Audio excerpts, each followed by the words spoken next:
The vibration of my phone cuts through the chaos of the ER like a scalpel. 3 trauma cases in the last hour, and now the device buzzes against my hip with an urgency that makes my stomach clench. No one calls during my shift unless something is wrong. I duck into the supply closet, tearing off my blood-spattered gloves. The caller ID shows Lily's name, and my heart pounds against my ribs. "Honey? What's wrong?" Her voice comes through, choked with sobs. "Mom, my key doesn't work anymore." "What do you mean it doesn't work?" I press the phone closer to my ear, straining to hear her over the hospital announcements. "I put it in and it won't turn." Lily's words tumble out between ragged breaths. I'm outside and it's raining really hard and Oscar won't stop crying in his carrier. I close my eyes, trying to picture the scene. My 12-year-old daughter standing on our porch, her backpack soaked, clutching the cat carrier while rain pours down around her. "Where's Grandma? Or Tessa?" Nobody's answering the door. I can see lights on inside, but nobody comes when I knock. Cold dread washes through me. "I'll be right there, honey. Go to the side porch where there's more cover. I'm leaving now." I burst out of the supply closet, nearly colliding with Dr. Martinez. The ER is a battlefield of stretchers and monitors, and the constant beeping of vital signs. "Gianna, we need you in Bay 3. The GSW from the pile-up needs." My daughter's locked out of the house. The words taste like panic on my tongue. "I have to go." He blinks at me. "We're swamped. Can someone else get her?" There is no one else. The truth of those words hits me with startling clarity. There never has been. I push past him toward the nurse's station, where Supervisor Wheeler is updating charts. Her eyes narrow as I approach. "Nancy, I need to leave. Family emergency." She sighs heavily. "Gianna, we're short 3 nurses already. Can it wait until—" "My father just died, Nancy." The words land between us with the weight of the earth. "Go." "Ken?" The rain is coming down in sheets by the time I pull into our driveway. Through the windshield wipers, I can make out Lily's small figure huddled under the side porch overhang. Her hair is plastered to her head, uniform soaked through. The cat carrier at her feet emits miserable yowls. I leave the car running and sprint through the downpour, water soaking through my scrubs in seconds. "I'm here, baby. I'm here. I'm here." Lily collapses against me, her body shaking. "Why doesn't my key work?" "I don't know, honey." I stroke her wet hair, my mind racing. "Let me try mine." We move to the front door, and I notice the curtains shift slightly in the living room window. Someone's home. My key slides in but won't turn, just as Lily said. I pound on the door. "Hello? Marjorie? Tessa? Open up." The door swings open, and I find myself face to face with my mother. Marjorie stands in the entryway, wine glass in hand, her silver hair perfectly coiffed. Behind her, my half-sister Tessa leans against the wall, swirling her own glass of red wine. "Well." Marjorie takes a slow sip, her eyes traveling over our drenched figures.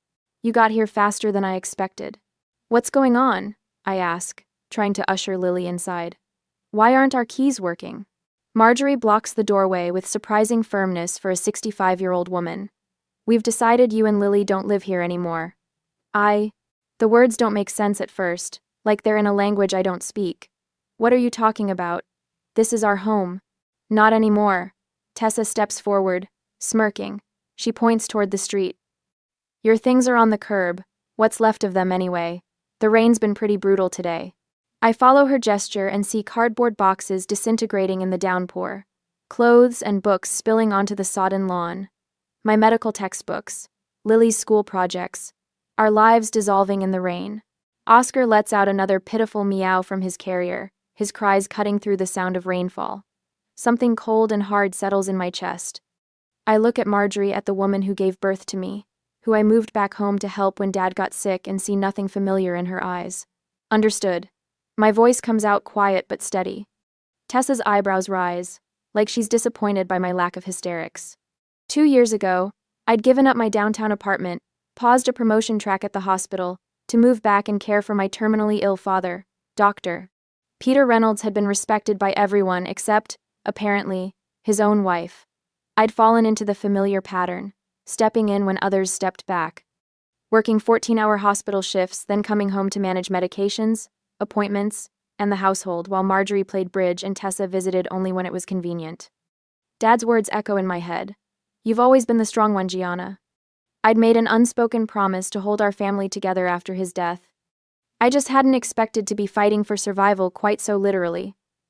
Come on, Lily, I say softly, turning away from the door. Let's get our things. We walk back into the rain, toward the soggy boxes on the curb. Lily's shoulders are shaking, but she doesn't cry. She's her mother's daughter. I pop the trunk of my Honda CR-V and start gathering what I can salvage. Books with warped pages. Photo albums where colors bleed together like watercolors.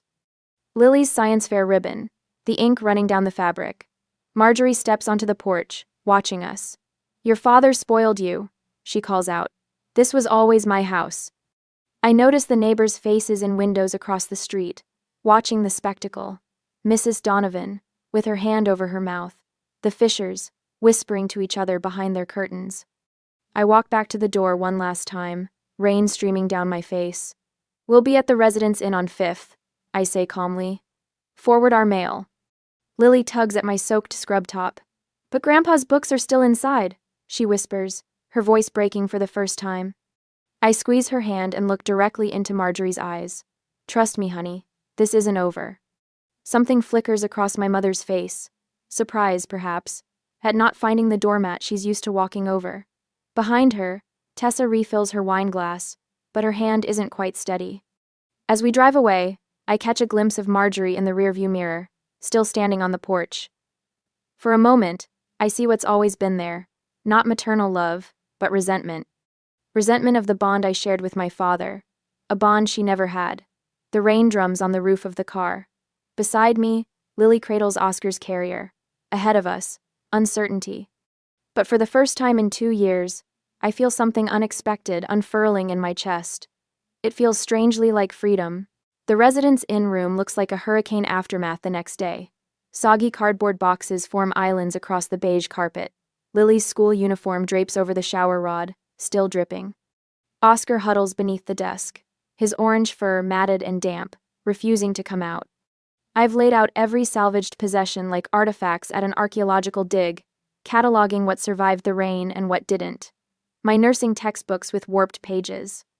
Lily's science project notes bleeding into illegibility. A family photo where my father's face has blurred into a watercolor ghost. Michael Porter's office. A crisp voice answers on the 4th ring. This is Gianna Reynolds, I say, pressing the phone against my ear. I need to speak with Michael immediately. It's about my father's estate. I'm sorry, Miss Reynolds, but Mr. Porter is in court today and... Tell him it's Peter Reynolds' daughter, and that Marjorie has locked us out of the house. Silence hangs on the line before the receptionist says, Hold, please. Michael's voice comes through moments later, breathless. Gianna, what's happening? I explain the situation in the clinical, detached way I report patient conditions, locked doors, changed locks, possessions in the rain. Facts without emotion. That's impossible, Michael interrupts. Gianna, your father transferred the house to you and Lily's trust 6 months ago. The room seems to tilt sideways. What? Peter put the house in a trust for you and Lily. Marjorie has no legal right to be there, let alone lock you out. I sink onto the edge of the bed, legs suddenly unable to support me. Why wouldn't he tell me? There's a letter with the documents. He asked me not to mention it until it became necessary. Lily emerges from the bathroom, her hair wrapped in a hotel towel. She watches me with eyes too old for her 12 years. I'm coming to your office, I tell Michael. Now. An hour later, I'm staring at legal documents spread across Michael's mahogany desk. Property transfer forms, trust agreements.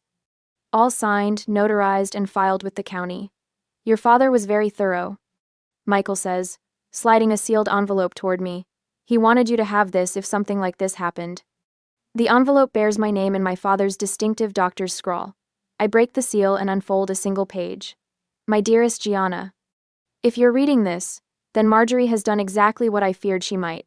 The house is yours and Lily's now. It always was, in my heart. Marjorie has never appreciated what she has, not the home, not you, and certainly not me. I've watched her resentment grow over the years, especially toward you.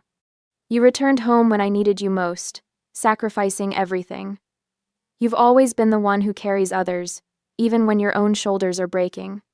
Take care of our girl, and the home will take care of you both. All my love. Dad? A single tear lands on the signature, blurring the ink like rain on cardboard. Your father knew this might happen. Michael says quietly. We have everything we need for an emergency injunction. Marjorie and Tessa are there illegally. My phone buzzes with a text from Karen Westfield, our neighbor across the street. They're rearranging furniture and painting your bedroom. Tessa's SUV has been going back and forth all day with more things. Tessa's moved in completely, I tell Michael, showing him the text. Within 24 hours of locking us out. Michael's mouth tightens. This was planned well in advance. I need to understand what we're up against, I say, the nurse in me needing a full assessment before treatment. What can they do? Marjorie is your mother. She'll use that claim you abandoned your father, that you're an unfit mother to Lily. Michael hesitates. Tessa called me this morning, actually. Said she's concerned about your mental health after your father's death. That you've been erratic. Erratic? I repeat, heat rising in my chest.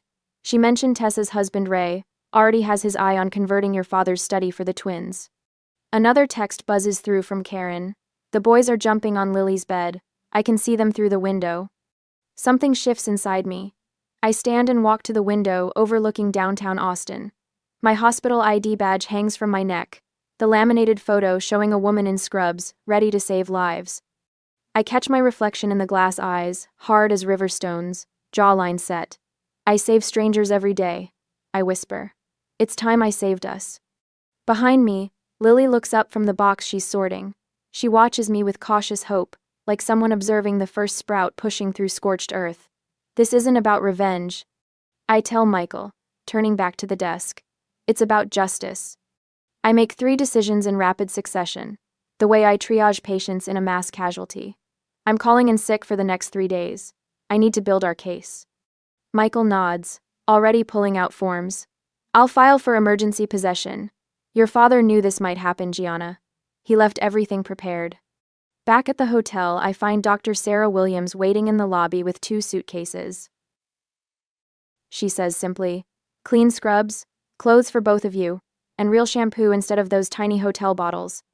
I haven't cried since finding my father's body 2 weeks ago, but Sarah's kindness nearly breaks me. Lily's teacher, Miss Bennett, arrives an hour later with schoolwork and a quiet strength that reminds me of my father. Lily's one of our strongest students. She tells me privately, and I've documented everything she's said about the situation for your records. By evening, the hotel room has transformed from disaster zone to command center.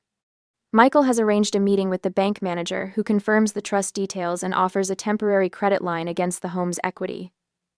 Your father's foresight was remarkable, the manager tells me. The trust is ironclad. The phone rings again. A number I don't recognize. Gianna? It's Eleanor, my mother's younger sister, whom I haven't spoken to in years. Eleanor? I say carefully. I know what Marjorie's done. Her voice is tight with anger. She's been planning this since Peter's diagnosis. She told me at Christmas she was going to reclaim her life once he was gone. Why are you telling me this? Why are you telling me this? Because what she's doing is wrong, Eleanor says simply, and because Tessa's already listed some of your father's medical equipment on Facebook Marketplace. I have screenshots. By midnight, the emergency court filing is submitted. My savings account is nearly depleted from the legal retainer, but for the first time in days, I feel something close to hope. Lily sits on the edge of the hotel bed, stroking Oscar, who has finally emerged from under the desk. I miss Mittens, she says quietly. Her second cat, still trapped in the house. We'll get her back, I promise. And Grandpa's books? Everything, Lily, I promise. She studies my face with that penetrating gaze she inherited from my father. Mom? Yes? The hardest person to stand up to is your mother. She repeats the line from a book we read together last summer, but the words carry the weight of ancient wisdom now. I sit beside her, drawing her close. Yes, but not as hard as letting her hurt you. My phone lights up with a text from Michael. The law is unquestionably on your side. Outside, rain taps against the window, gentler than before. Not washing things away this time, but cleaning them, making them new. Marjorie's Facebook post appeared on my phone at 3:17 a.m. a week later. I'd been awake anyway, staring at the hotel ceiling, listening to Lily's gentle breathing from the next bed. Please pray for our family during this difficult time. my mother had written. After Peter's passing, Gianna has chosen to abandon the family home where she was raised. Some grief manifests as rebellion, even in adults. Your support means everything. 27 sympathetic comments already. Hearts and prayer hands from church members who'd known me since childhood. I set the phone down without replying. Documentation, not reaction. That's what Michael had emphasized yesterday.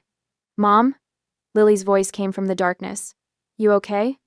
Just checking messages, honey. Go back to sleep. I can't. Mrs. Peterson sent me a weird text. Tessa told her mom I might not be at school because of your mental health issues. The words hit like ice water. Tessa had started spinning stories at Lily's school. By morning, the wolves were circling. Aunt Catherine called while I was in the shower. Uncle Robert, while we ate breakfast. Cousin Jennifer, during our drive to Michael's office. All of them concerned about my erratic behavior since Dad's death. They're creating a narrative, Michael said, spreading documents across his desk. Marjorie's refusing certified letters. 3 attempts already. I nodded, flipping open my notebook. Tessa's husband Ray followed me into the hospital parking garage last night, said I was making things harder than they need to be. Michael's eyebrows shot up. Did anyone witness this? Security cameras would have. I've already requested the footage. A smile touched the corner of Michael's mouth. You're getting good at this. The wall calendar behind him showed today's date circled in red. 1 week since the lockout. 1 week since everything changed. My nurses are documenting every minute I spent at the hospital while caring for Dad, I said, tapping my pen against the notebook. Dr. Nichols is preparing a statement about Dad's mental competency when he made the trust changes. The sheriff's office confirmed they'll enforce any court order we receive, Michael added. And I spoke with hospital administration this morning. They're offering their full support. Something unfamiliar flickered in my chest. Not the panic of that first night. Not the stunned disbelief of learning Dad had transferred the house to me. Something steadier. Calmer. I need my daughter's birth certificate, I said. And Dad's medical files. They're in the filing cabinet in his study. Michael's pen paused mid-note. We can request duplicates through. I want the originals. Today. 40 minutes later, I parked 3 houses down from what was legally my home. The cruiser I'd arranged sat quietly at the corner, Officer Banks giving me a subtle nod. The walkway to the front door felt both familiar and foreign. 7 days ago, I'd stood here, soaked to the skin, watching my life unravel.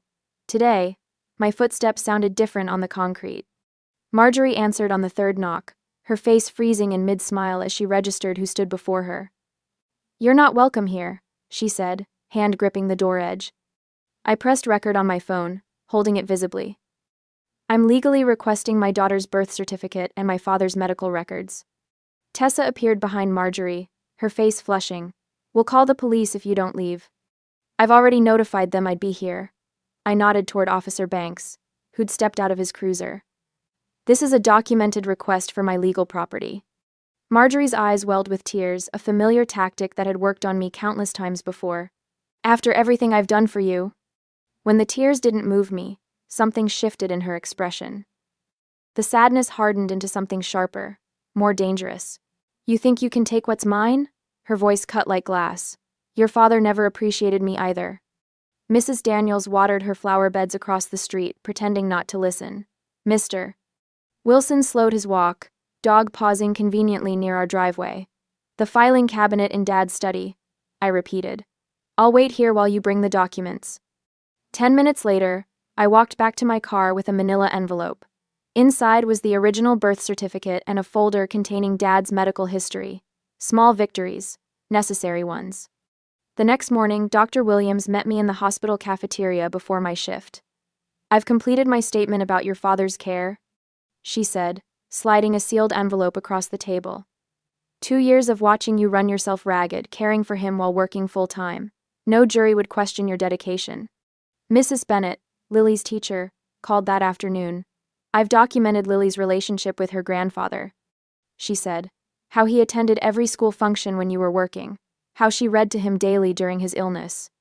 By evening, Michael had filed an emergency possession order with 17 signed affidavits. Eleanor called, he said when I arrived at his office.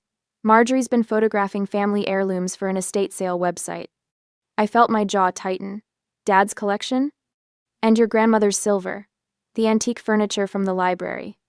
The hospital chaplain, Father Morgan, had left a message on my phone. He'd provided a character witness statement about my visits with Dad, the prayers we'd shared, the family Bible I'd brought to his bedside. People were choosing sides. Not the sides Marjorie had anticipated. Thursday brought the shift I'd been waiting for. The judge reviewed our case and expedited the hearing date.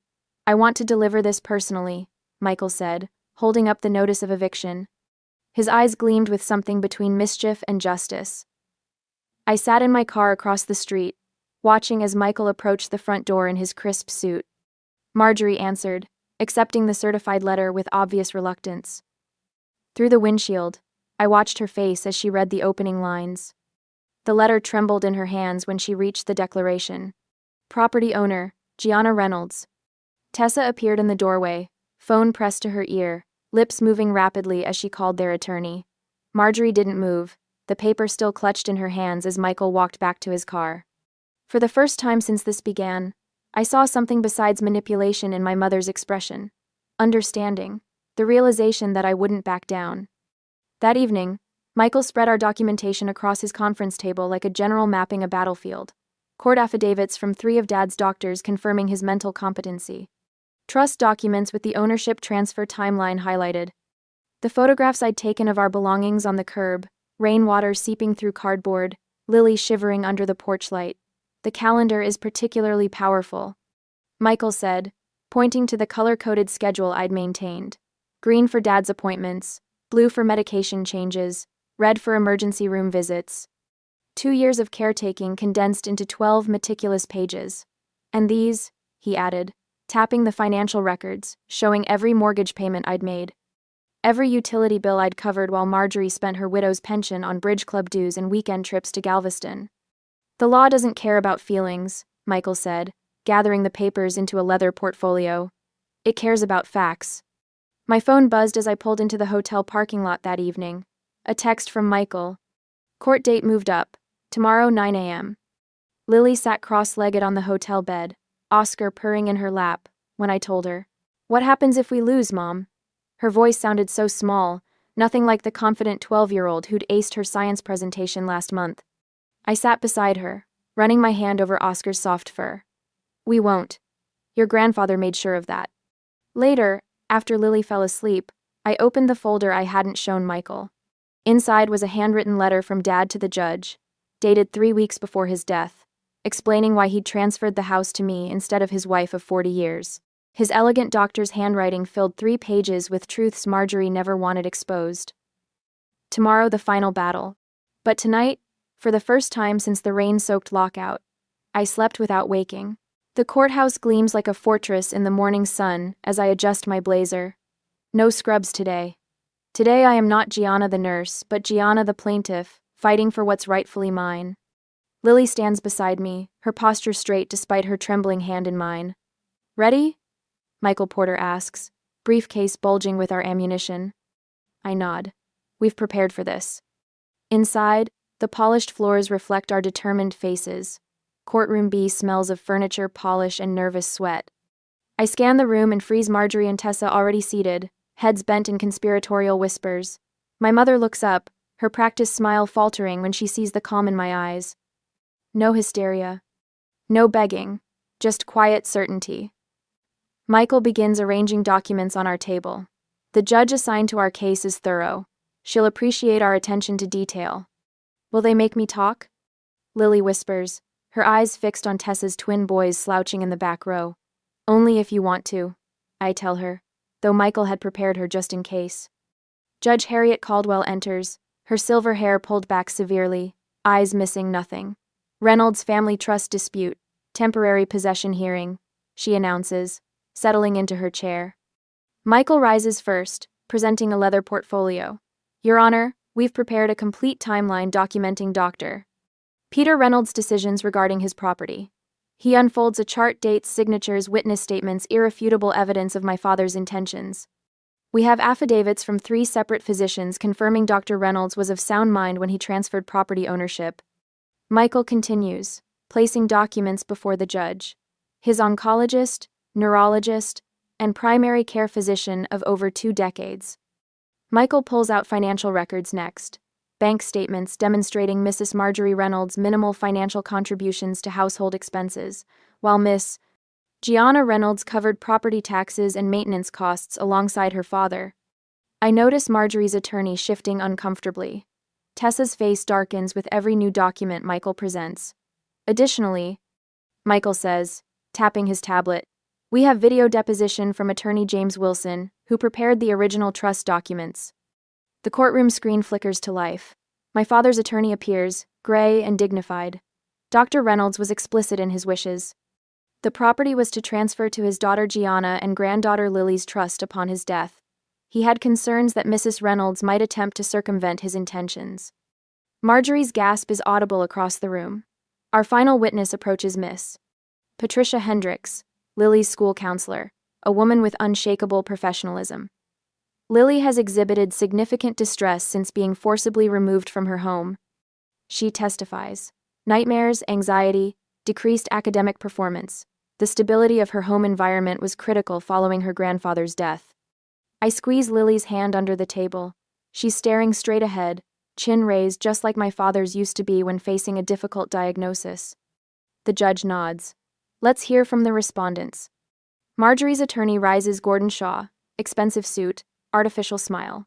Your Honor, this entire situation stems from a tragic misunderstanding. Mrs. Reynolds had every intention of allowing her daughter and granddaughter to remain in the house temporarily. Marjorie produces a handkerchief, dabbing at invisible tears. I cared for my husband throughout his illness. She claims, voice quavering perfectly. Throughout our marriage, tending to his every need. Gianna was rarely home, always at the hospital. My fingers curl into my palm, nails biting flesh, a lie so blatant it steals my breath. Tessa approaches next, armed with photographs. Here's our family at Christmas, she says, showing images of forced smiles. And here's Mom helping Dad with his medication. One carefully curated moment caught on camera, ignoring the 100 times I'd found his pills untouched when I returned from shifts. Character witnesses from our church file forward people who'd visited for an hour on Sundays. Gianna was rarely present for church functions, Mrs. Patterson says, avoiding my eyes. Marjorie was always there, asking for prayers for her husband. Praying publicly while neglecting him privately. The lockout was unfortunate, Shaw concludes, but necessary. Tough love. Gianna has become increasingly dependent at her age. Judge Caldwell's expression reveals nothing as she makes notes. For one terrible moment, I see doubt in her eyes. My turn comes. I rise slowly, channeling every ounce of professional composure I've developed in emergency rooms. Your Honor, I moved home 2 years ago specifically to care for my father during his illness. I begin, my voice steady. I coordinated my hospital shifts around his care needs. Michael presents my work schedules alongside my father's treatment calendars, showing how I'd arranged everything around being home when he needed me most. The courtroom door opens. A familiar figure slips in. Marjorie's sister Eleanor, whom I haven't seen since the funeral. Marjorie's face contorts in surprise. Miss Eleanor Blackwell has requested to provide testimony, Michael announces. Eleanor walks forward. I visited my brother-in-law weekly during his illness. She states firmly. On numerous occasions, I found him alone while my sister was at social engagements. It was Gianna who adjusted his medications, prepared his meals, and ensured his comfort. Marjorie half rises before her attorney pulls her back down. Michael produces a sealed envelope. Your Honor, Dr. Reynolds anticipated potential disputes. He prepared this letter to be presented to the court if necessary. Gaia. The judge breaks the seal, reading silently. Her eyebrows rise. Mom? Lily's voice breaks the tension. Can I say something? Judge Caldwell softens. Come forward, young lady. Lily walks to the stand, her school uniform impeccable. My grandfather taught me chess in his study every Sunday afternoon. She begins. Even when he was really sick, he told me the house would always be there for Mom and me, that he'd made sure of it. He said Grandma didn't appreciate what she had. Tears build in my eyes, but I blink them back. Dignity, not drama, will win this fight. I just want to go home, Lily finishes simply. I could launch into details about Marjorie's neglect. Instead, I say, the documented evidence speaks for itself, Your Honor. Marjorie stands abruptly. She manipulated her dying father, she shouts, pointing at me. Peter wasn't thinking clearly. Mrs. Reynolds, control yourself, Judge Caldwell warns. During the recess, Michael steps into the hallway. Tessa's husband Ray follows him. A security camera captures Ray's threatening whisper. You'll regret taking this case. Back in session, Marjorie's attorney challenges the trust documents. His argument backfires when it becomes clear they'd known about the trust for months, their signatures on file. Mrs. Reynolds, these medical records indicate you attended only 3 of your husband's 27 oncology appointments, Judge Caldwell observes. Is that correct? Marjorie fumbles for an explanation. Tessa leans toward her attorney, whispering urgently. I catch fragments. Already spoke with the agent about listing. The judge's head snaps up. What agent would that be, Mrs. Peterson? Tessa blanches, realizing her mistake. A reporter sits in the back row. Marjorie approaches him during the next break. My ungrateful daughter abandoned her father, and now wants to steal my home. My colleagues from Austin General file into the courtroom, a silent wall of support. Judge Caldwell closes her folder with finality. I am granting temporary possession of the property to Gianna Reynolds and Lily Reynolds, effective immediately. Sheriff's Department will escort Mrs. Marjorie Reynolds and Mrs. Tessa Peterson from the property by 5 p.m. today. Final hearing is set for 3 weeks from now. Marjorie collapses back in her chair, her performance finally faltering. Outside the courtroom, her attorney approaches Michael. We should discuss settlement terms. I shake my head. We're past the point of negotiation. In the hallway, Tessa and Ray argue loudly. You said this would be easy, he snaps. Now where are we supposed to live? I lead Lily toward the exit. The sunlight outside feels different, somehow cleaner, brighter. Is it over? Lily asks, looking up with cautious hope. Almost, I tell her, keys already in hand. We're going home. The phone rang at 7:15 a.m. I stared at the caller ID, my thumb hovering over the screen. Mother. 3 days before the final hearing. Gianna, Marjorie's voice quavered when I answered. I didn't sleep all night thinking about this situation. I said nothing, letting the silence stretch between us. I'm still your mother. Her voice broke. Family should come first. You know that's what your father would want. I stirred my coffee, watching the cream swirl. Dad made his wishes very clear in the trust documents. People are talking, Gianna. The whole church is praying for reconciliation. The wobble in her voice hardened. Pastor Williams called yesterday. He reminded me that Christian forgiveness requires reconciliation. My phone buzzed with an incoming text. Uncle Robert, we need to find a compromise before Thursday. This is tearing the family apart. Tessa's boys are devastated, Marjorie continued. They've already moved their things into the upstairs bedrooms. Now they have to pack again. Those rooms never belonged to them. I said quietly. We could share the house, Marjorie pressed. You and Lily take the main bedroom and study. We'll take the guest room and den. Common areas can be... No. The word fell between us like a stone. You're being cruel, Gianna. Her voice sharpened. What happened to the daughter who nursed her father for 2 years? Who put everyone else first? She got locked out in the rain. I ended the call as another text arrived. I set my phone face down on the counter, my hands trembling slightly. Mom? Lily stood in the doorway, Oscar winding around her legs. Was that Grandma again? Yes, honey. I forced a smile. Nothing important. Michael called an hour later. Marjorie's attorney filed a motion this morning. They're requesting a mental health evaluation, claiming your grief has impaired your judgment. My stomach clenched. Can they do that? It's a delay tactic, Michael said. But the hospital called me too. Someone filed an anonymous complaint questioning your professional stability. The words struck like physical blows. 2 years of night shifts while managing Dad's care. Never missing a medication schedule. Documenting every treatment. The school principal left a message. I told him. Apparently, Tessa's been telling parents that Lily's not doing well in our temporary situation. I glanced toward Lily's room, where she was quietly reading. Michael, am I being too harsh? Should I consider some kind of... No, Michael cut in. Remember what your father wrote in his letter to the judge. Marjorie has never appreciated boundaries, which is why I've drawn this one so clearly. Stay the course, Gianna. Wednesday morning, the day before the final hearing, my phone rang as I was preparing Lily's lunch. Miss Reynolds, this is Janet from the clerk's office. We can't locate your documentation folder for tomorrow's hearing. Cold dread washed through me. What? All our evidence was submitted last week. It's not showing in the system. We need these documents by noon, or the judge may grant another continuance. I called Michael immediately. His assistant answered. He's in court until 11. What's happening? I explained the situation as I raced to the hotel desk for the backup flash drive. I saved copies of everything, but we'll need to reprint all the affidavits and get them notarized again.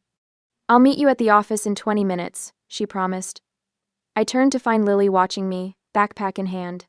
You're going to be late for school. Grandpa's tablet, she said suddenly. The blue one. He backed up all his important papers to the cloud. The password is your birthday. 3 hours of frantic work. Michael requested a delay when he finished his other case. The judge granted us exactly 90 minutes. We made it by 11 minutes, Michael said, collapsing into a chair as the clerk stamped our reconstituted evidence folder. Someone deliberately misplaced our files. Just one more day, I whispered. Thursday morning dawned clear and cool. I stood by the mailbox at 9:27 a.m., watching the sheriff's department vehicles pull into the driveway. 2 deputies in crisp uniforms approached the front door while another positioned himself near the garage. Michael stood beside me, legal briefcase in hand. Are you ready for this? I nodded, unable to speak. In the car, Lily sat clutching a framed photo of my father, her face solemn. The lead deputy knocked firmly. Sheriff's Department, open the door, please. Tessa answered, her face flushed. What's the meaning of this? The deputy held up an official document. I have a writ of possession to execute. Are you Marjorie Reynolds? I'll get my mother, Tessa said, her voice tight. Marjorie appeared moments later, hair perfectly styled despite the early hour. I need to see that order. I'm not letting strangers into my home. Ma'am, I'm required by law to read this aloud. Then you'll have 20 minutes to collect essential personal belongings under supervision. As the deputy read the court order, Marjorie's eyes found mine across the lawn. The hatred in them was palpable. You have 20 minutes, the deputy concluded. We'll accompany you to ensure only personal belongings are removed. I remained by the mailbox as deputies entered with Marjorie and Tessa. Michael activated the recording feature on his phone, documenting the entire process. Inside, I heard Marjorie's voice rising in protest. Those are family heirlooms. They belong to my husband's mother. Ma'am, we have an inventory list provided by the court. Those items are specifically listed as property of the trust. I closed my eyes, remembering the meticulous room-by-room inventory I'd created before moving back. Every photograph, every book, every piece of silver documented with my father's signature.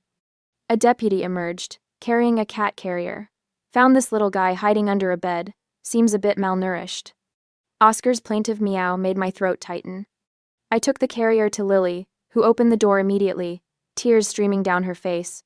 He's so skinny, Mom, she whispered, fingers gently stroking his fur through the grate. The minutes ticked by. Deputies carried out boxes of clothing and personal items, checking each against the inventory. I heard Marjorie's voice rising again. Then Tessa's husband raised deeper tones, joining the argument. Sir, step back now, came a deputy's firm command. Threatening language will not be tolerated. 17 minutes after entering, Marjorie emerged on the porch, clutching her purse. Tessa followed with a small suitcase. You'll regret this, Marjorie said, her voice carrying across the lawn. When you need family most, remember this moment. I met her gaze steadily. You already taught me how regret feels, standing in the rain with my daughter. The lead deputy approached with a clipboard. Miss Reynolds, we've completed the formal transfer of possession. There are several items missing from the inventory. We've documented everything for your attorney. He handed me a ring of keys. House keys, garage keys, the physical symbols of what had always been rightfully mine. Your father's medical equipment was improperly stored in the basement, the deputy added quietly. Some damage appears deliberate. We've photographed everything. Marjorie walked stiffly to her car without looking back.